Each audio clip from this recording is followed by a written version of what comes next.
আসসালামু আলাইকুম ওয়া রাহমাতুল্লাহ। পৃথিবীর নিকৃষ্ট শাসক নমরুদ আল্লাহ রব্বুল আলামিনকে হত্যা করার জন্য কিভাবে শকুনের উড়ন্ত যান তৈরি করেছিল এবং কিভাবে শকুনের যান দিয়ে আসমানে উড়ে গিয়েছিল, আবার কিভাবে জীবিত অবস্থায় আসমান থেকে জমিনে ফিরে এসেছিল। কেন আল্লাহ তাআলা নমরুদকে আকাশের উপরে ধ্বংস করে দেননি এবং কি জন্য নমরুদকে একের পর এক সুযোগ দেয়া হয়েছিল। প্রিয় দর্শক, শুরুতেই বলে রাখি, নমরুদ এবং ফেরাউনের মধ্যে একটি গুরুত্বপূর্ণ পার্থক্য ছিল। ফেরাউন জানত আল্লাহই হচ্ছেন পৃথিবীর সৃষ্টিকর্তা, পালনকর্তা, কিন্তু জেনে শুনে সে এটা গোপন করত। কিন্তু নমরুদ ছিল মাথা মোটা।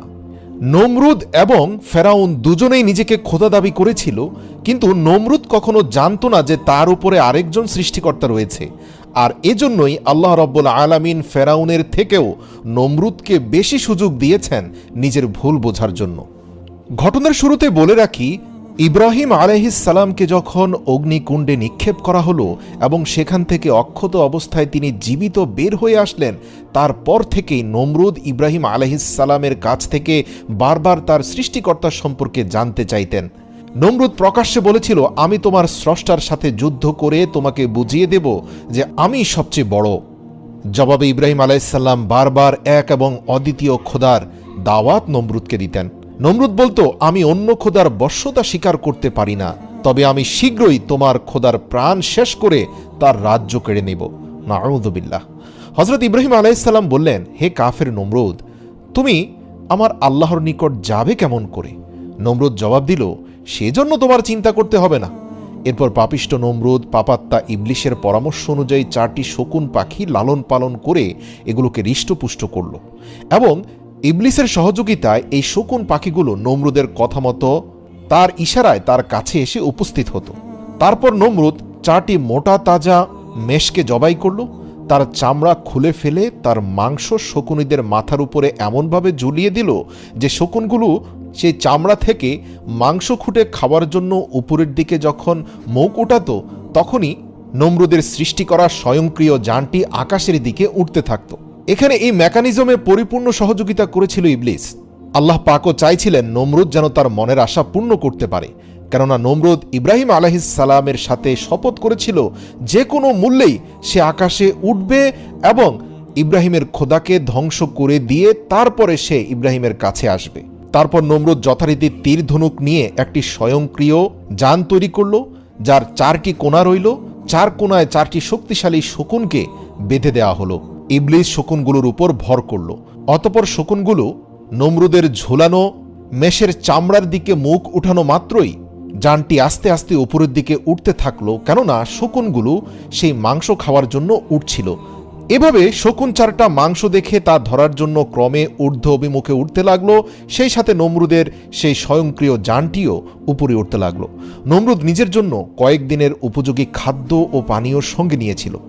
এভাবে একাধারে 3 দিন 3 রাত ক্রমাগত উপরে আরোহণ করার পর সে মনে করল যে এখন আসমানের খোদার একেবারে নিকটে চলে এসেছে। নাউযুবিল্লাহ। এরপর নমরুদ সেখান হতে উপরের দিকে কতগুলো তীর নিক্ষেপ করল। আল্লাহ তাআলা ফেরেশতা জিবরাইল আলাইহিস সালামকে বললেন, জিবরাইল, আমি আমার পরম শত্রুকেও নিরাশ করি না, তুমি নমরুদের মনের আশা পূর্ণ করে দাও। তার নিক্ষিপ্ত তীরের প্রত্যেকটির মাথায় একটি মাছের রক্ত মেখে দাও, যাতে নমরুদের এ ধারণা হয় যে সে আসমানের খোদাকে নিহত করেছে। ফেরেশতা জিবরাইল আলাইহিস সালাম আল্লাহর আদেশ অনুসারে নমরুদের তীরের মধ্যে রক্ত মাখিয়ে আবার এমনভাবে নিচে প্রেরণ করল যাতে নমরুদের স্বয়ংক্রিয় যানের উপরে অধিকাংশ তীর এসে পড়ল। ওই রক্তমাখা তীরগুলো নমরুদের শক্তিচালিত রথের উপর পতিত হলো, যা দেখে নমরুদ খুবই খুশি হলো এবং সে ধরে নিল ইব্রাহিমের খোদাকে সে নিহত করতে পেরেছে এবং অত্যন্ত আনন্দ নিয়ে সে এবার নিচে নেমে আসার সিদ্ধান্ত নিল। কিন্তু ভাবনায় পড়ে গেল যে সে নিচে নামবে কি করে। পাপিষ্ট ইবলিশ তার আবার সর্বক্ষণিক বন্ধুর মতো তাকে পরামর্শ দিয়ে বলল, তুমি মেষের মাংস বিশিষ্ট চামড়াগুলোকে এবার শকুনের নিচের দিকে নামিয়ে নিয়ে আসো, এমনভাবে নামাও যেন শকুনগুলো ধরতে না পারে। এভাবে শকুনগুলোর মাথা নিচের দিকে নেমে গেলে তোমার যানটিও নিচের দিকে নেমে যাবে। এভাবে আবার একাধারে 3 দিন 3 রাত নামার পর নমরুদ জমিনে এসে পৌঁছালো। পাপিষ্ট নমরুদ তখন গৌরবের অহমিকায় অস্থির হয়ে পড়ল। মাটিতে নেমে প্রথমেই সে গেল হযরত ইব্রাহিম আলাইহিস সালামের কাছে। তাকে রক্তমাখা তীরগুলো দেখিয়ে সগৌরবে বলতে লাগলো, দেখলে তো ইব্রাহিম, তোমার খোদার বড়াই আমি শেষ করে দিলাম। আমার নিক্ষিপ্ত তীর তোমার খোদাকে বিদ্ধ করে দিয়েছে। নাউযুবিল্লাহ।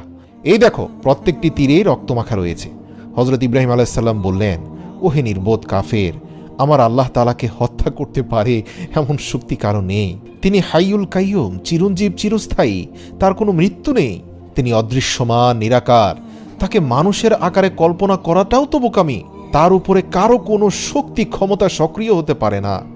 ওহে বোকা, মহান প্রভু তোমার উপরে এখনো দয়াশীল আছেন বলেই তোমার দীর্ঘ 3 দিনের কষ্ট সাধনার একটা ফল তিনি তোমাকে পাঠিয়েছেন।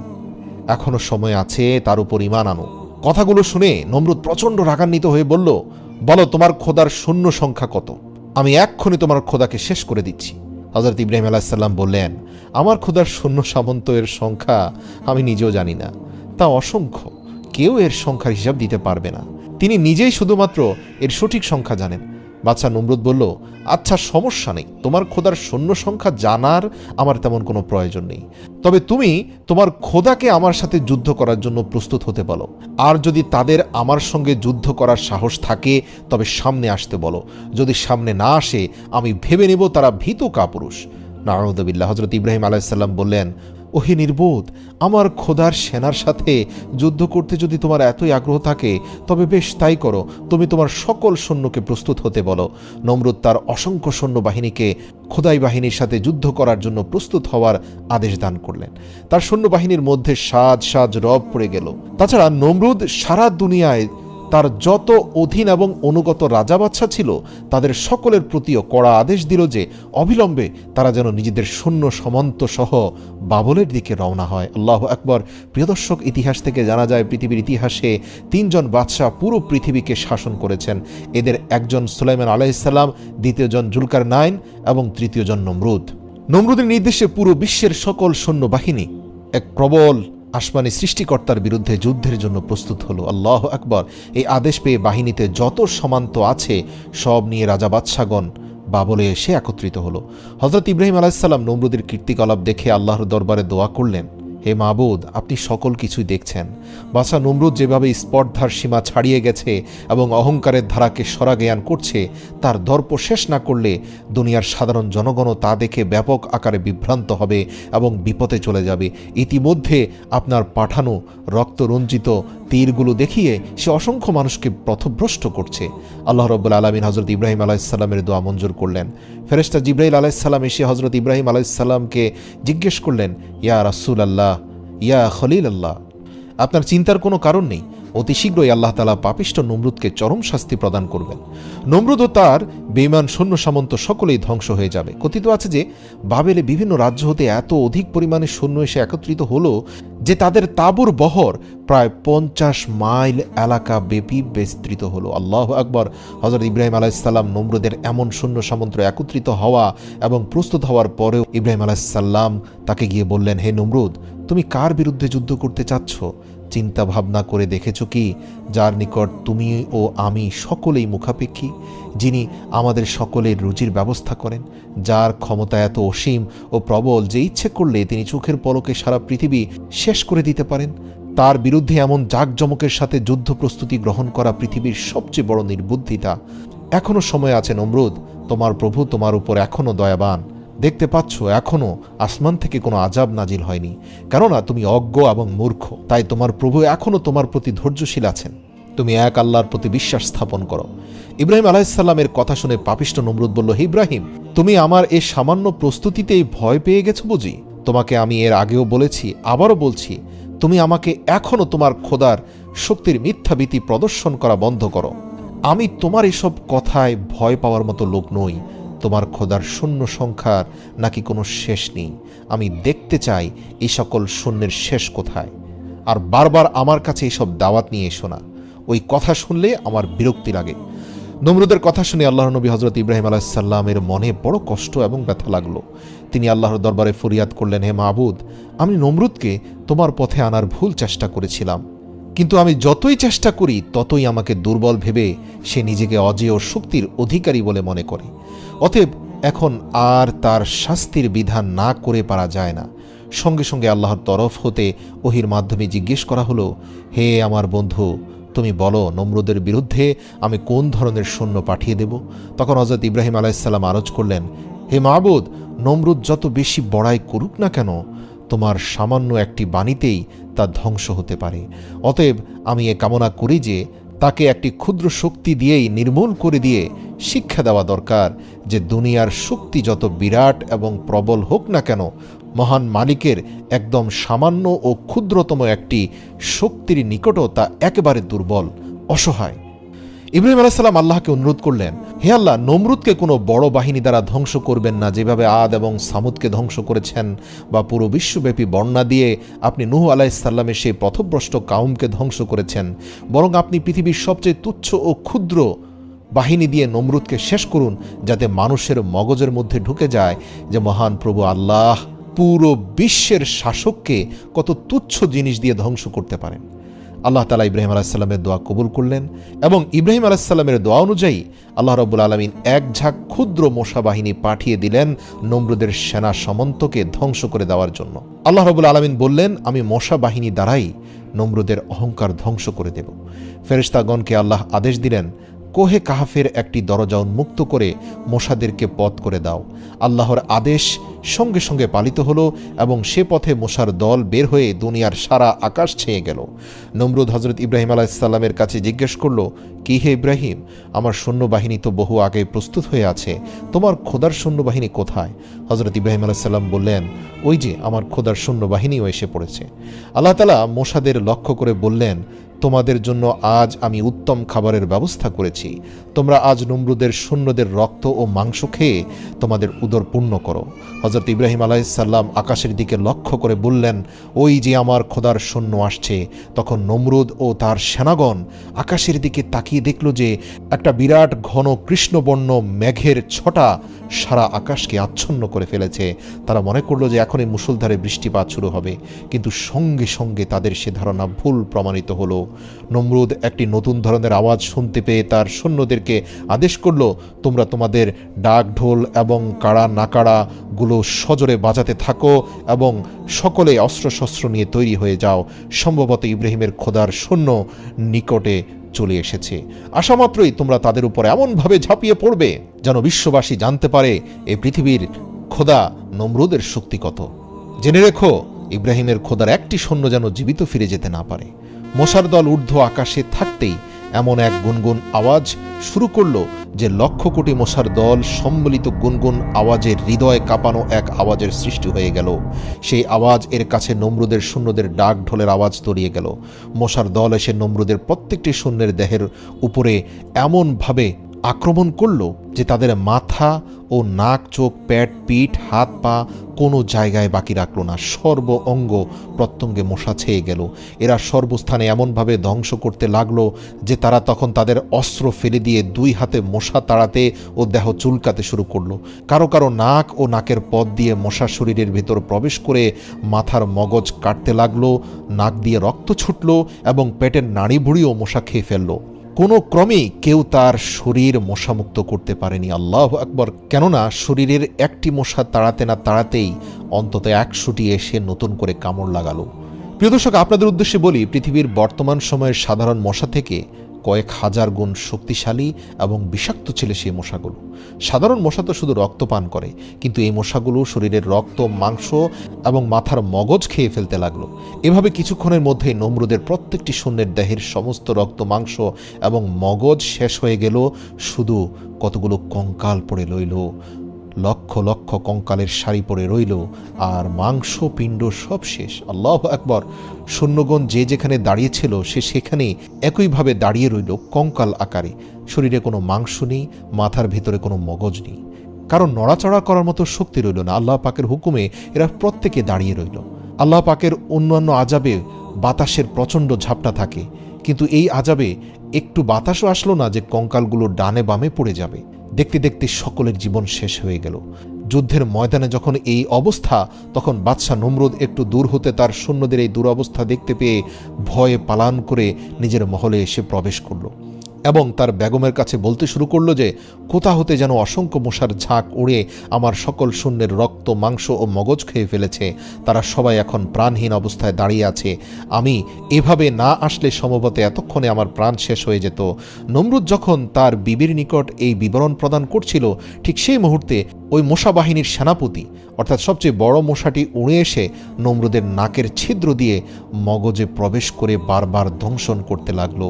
তাতে অস্থির হয়ে মহাপাপী নমরুদ উচ্চস্বরে চিৎকার শুরু করলো। তার অবস্থা এমন হলো যে প্রবল যন্ত্রণায় সে দুমড়ে মুচড়ে গেল। ছোটাছুটি, দৌড়াদৌড়ি, লাফালাফি করতে লাগলো, কিন্তু কিছুতেই তার কিছু হলো না। আল্লাহ পাকের হুকুমে সেই মশা নমরুদের মগজও খেলো না, কিছুই করলো না, শুধু মগজের ভিতরে প্রচণ্ড রকমের পেইন অর্থাৎ যন্ত্রণা দিতে থাকলো। নমরুদের মাথার ভেতরে বসে সেই মশা নমরুদের মাথার মগজ নিয়ে খেলাধুলা শুরু করলো। অস্থিরতায় পাগলের মতো এদিক সেদিক দৌড়াতে লাগলো নমরুদ। এই মারাত্মক অবস্থা থেকে সে কিভাবে মুক্তি পেতে পারে উপায় খুঁজতে লাগলো। বাদশা দিশেহারা হয়ে নিজের পায়ের জুতা খুলে নিজেই তার মাথায় আঘাত করতে লাগলো।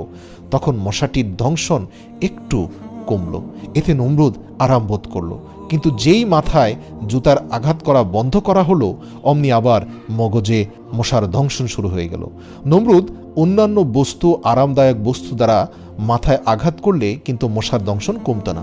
শুধুমাত্র যখনই সে জুতা দিয়ে আঘাত করত তখনই মাথায় মশার দংশন কমতো। তাই জুতা দ্বারা মাথায় আঘাত করার জন্য দুজন কর্মচারী রাখা হলো। নমরুদ এভাবে কয়েক বছর বেঁচে থাকলো এবং প্রতিনিয়ত দুজন কর্মচারী মাথার মধ্যে জুতা দ্বারা আঘাত করতে লাগলো। সবচেয়ে ইন্টারেস্টিং ব্যাপার হলো, নমরুদের মাথায় যত জোরে আঘাত করা হতো নমরুদ তত বেশি প্রশান্তি পেত। চিন্তার বিষয় বটে, আল্লাহ রাব্বুল আলামিন ইব্রাহিমকে অগ্নিকুণ্ডে নিক্ষেপকারী বাদশা নমরুদকে শাস্তি দেওয়ার জন্য এমন অভিনব কৌশল অবলম্বন করলেন যা পৃথিবীর ইতিহাসে অন্য কোনো পাপিষ্ঠকে ধ্বংস করার জন্য অবলম্বন করেননি। আল্লাহ নমরুদকে তাৎক্ষণিক মৃত্যু দিতে পারতেন, কিন্তু এতে তার দম্ভ অহংকার শেষ হতো না। সেই সময়কালে পৃথিবীতে সবচেয়ে অপমানজনক শাস্তি ছিল জুতার বাড়ি। যদিও বর্তমানেও জুতার বাড়ি কোনো সম্মানজনক শাস্তি নয়, কিন্তু নমরুদকেই আল্লাহ রাব্বুল আলামিন পৃথিবীর ইতিহাসে একমাত্র বাদশা যাকে জুতার বাড়ি অন্তত কয়েক বছর খাইয়েছিলেন। নিজের মাথায় জুতা পেটা করার জন্য নিজের টাকাতেই লোক নিযুক্ত করে রেখেছিল নমরুদ। কি আশ্চর্যের শাস্তি! পাপিষ্ঠ নমরুদ একাধারে কম বেশি 1 বছর পর্যন্ত এভাবে জুতার আঘাত মাথায় বরণ করে নিয়ে মৃত্যু অবস্থার মধ্যে বেঁচে রইল। যে নমরুদ চরম অহংকারের সাথে নিজেকে খোদা দাবি করেছিল, যে সারাজাহানের প্রতিপালক মহান আল্লাহ তাআলার সাথে মহাপ্রতাপের সাথে যুদ্ধ ঘোষণা করেছিল, আজ তার কি চরম দুর্দশা ও কি চরম পরিণতি! এক পর্যায়ে এসে নমরুদের প্রজাগণ এই বিষয়টি নিয়ে খুবই চিন্তাভাবনা করতে লাগলো। আল্লাহর করুণার শেষ নেই, তিনি অফুরন্ত দয়া ও মমতার আধার। কাউকে তিনি সহজে ধ্বংস করতে ইচ্ছে পোষণ করেন না, অপেক্ষা করেন, ধৈর্য সহ্য অবলম্বন করেন এবং সময় সুযোগ দিতেই থাকেন। তিনি দেখেন বান্দা নিজের ভুল বুঝতে পেরে অনুতপ্ত হয় কিনা। যদি হয় তবে আল্লাহ তার সারা জীবনের অপরাধসমূহ ক্ষমা করে দেন। নমরুদের ক্ষেত্রেও আল্লাহ সেই একই নীতি গ্রহণ করেছিলেন। নমরুদ যখন দুর্দশায় ভুগছিল তখন আল্লাহ একদিন হযরত ইব্রাহিম আলাইহিস সালামকে বললেন, হে নবী, তুমি আবার একবার নমরুদের কাছে গিয়ে বলো এখনও সময় আছে, সে সর্বশক্তিমান এবং অদ্বিতীয় আল্লাহকে স্বীকার করে কিনা। এই ব্যক্তি অজ্ঞ, মূর্খ, তাই তুমি দেখো, সে তো অনেক কিছু দেখেছে, এখনও কি তার ঈমান আনার ইচ্ছে আছে? এটি তার শেষ সুযোগ। হযরত ইব্রাহিম আলাইহিস সালাম তার কাছে গেলেন এবং বললেন, হে নমরুদ, অনেক কিছুই তো দেখেছ, আমার খোদার শক্তিমত্তা সম্পর্কে তোমার আর কোনো সন্দেহ সুযোগ আছে বলে আমি মনে করি না। আসো, এক এবং অদ্বিতীয় আল্লাহকে স্বীকার করে আমার সাথে কালেমা পাঠ করো। রাগান্বিত নমরুদ বলল, হে ইব্রাহিম, তুমি আমার চোখের সামনে থেকে চলে যাও, আমার নিকট থেকে চলে যাও। তুমি তোমার মিথ্যা বেহেশতের লালসায় আমাকে ভুলাতে পারবে না। হযরত ইব্রাহিম আলাইহিস সালামের সাথে কুৎসিত আচরণের পর নমরুদের মগজের ভেতরে থাকা মশাটি তার ধ্বংসনের পরিমাণ কয়েক গুণ বাড়িয়ে দিল। এতে নমরুদ প্রচণ্ড রকম ব্যথা যন্ত্রণায় অস্থির হয়ে পড়ল। শেষ পর্যন্ত দেখা গেল যে জুতোর বাড়িতে কোনোভাবে কাজ হচ্ছে না। নমরুদ কোনোভাবেই স্বস্তি পাচ্ছে না। কর্মচারীদের বলল ভারী থেকে ভারী বস্তু দিয়ে তার মাথায় আঘাত করতে। কর্মচারীরা তাই করতে থাকলো। এক পর্যায়ে কর্মচারীরা নমরুদকে বলল, মহারাজ, আমরা মুগুর দিয়ে আপনাকে আঘাত করতে পারি না, এতে আপনার মৃত্যু ঝুঁকি রয়েছে। নমরুদ বলল, মুগুর কেন, আমাকে লোহা দ্বারা আঘাত করো, এতে আমি বেশি স্বস্তি পাব। বাদশার চিৎকার চেঁচামেচিতে এক হুলস্থুল পরিস্থিতি সৃষ্টি হলো। তখন কর্মচারীদেরকে রাজ্যের সবাই তিরস্কার করতে থাকলো যে তোমরা কেন বাদশাকে জোরে আঘাত করছো না। এতে ক্রমে কর্মচারীদের মনে বাদশার প্রতি বিরক্তি সৃষ্টি হলো। একদিন মুগুর দিয়ে এত জোরে তারা আঘাত করলো যে সাথে সাথে নমরুদের মাথা দ্বিখণ্ডিত হয়ে গেল এবং তার ভিতর থেকে মূসা বাহিনীর প্রধান সেনাপতি মূসাটি উড়ে চলে গেল জীবিত অবস্থায়। আল্লাহু আকবার। তবে নমরুদের মাথা দ্বিখণ্ডিত হওয়ার পর পরম বিস্ময়ে সবাই লক্ষ্য করল যে তার মাথার ভেতরের মগজের লেশমাত্র অবশিষ্ট নেই, সব মশা খেয়ে ফেলেছে। পৃথিবীতে আল্লাহ তাআলার এক আশ্চর্য নিশানা এটি যে নমরুদ মাথার ভেতরে মগজবিহীন অবস্থায় 40 দিন বেঁচে ছিল এবং সর্বশেষ মগজের টুকরোটি খেয়েই মশাটি বিদায় হয়েছে।